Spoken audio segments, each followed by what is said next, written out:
दिनांक 17 डिसेंबर 2024 रोजी सायंकाळी 6:30 ते दिनांक 18 डिसेंबर 2024 रोजीचे सकाळी 10 वाजेच्या सुमारास फिर्यादी विश्वराज लालू राठोड, राहणार थिरे, तांडा, तालुका उत्तर सोलापूर, जिल्हा सोलापूर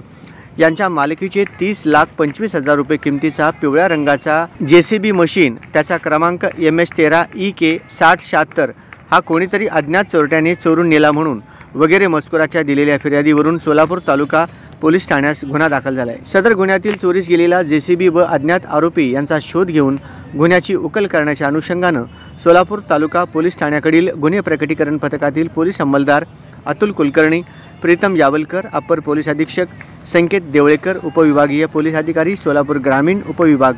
यांच्या मार्गदर्शनाखाली सोलापूर तालुका पोलीस ठाण्याचे पोलीस निरीक्षक राहुल देशपांडे यांच्या नेतृत्वाखाली शोधत असताना पोलीस निरीक्षक राहुल देशपांडे यांना त्यांचे गोपनीय बातमीदार यांच्या करवी गुन्ह्यातील चोरीस गेलेला JCB हा कर्नाटक राज्यात असल्याची बातमी मिळाली होती। त्याप्रमाणे गुन्हे प्रकटीकरणामधील अंमलदार यांनी चोरीस गेलेल्या JCBच्या मिळालेल्या बातमीप्रमाणे कर्नाटक राज्यात शोध घेतला असता त्यांना बोमनहळ्ळी, तालुका सुरपूर, जिल्हा यादगीर, राज्य कर्नाटक येथून चोरीस गेलेला JCB आरोपीचा शिताफीने शोध घेऊन 30,25,000 रुपये किमतीचा JCB व 2 आरोपी यांना ताब्यात घेतले।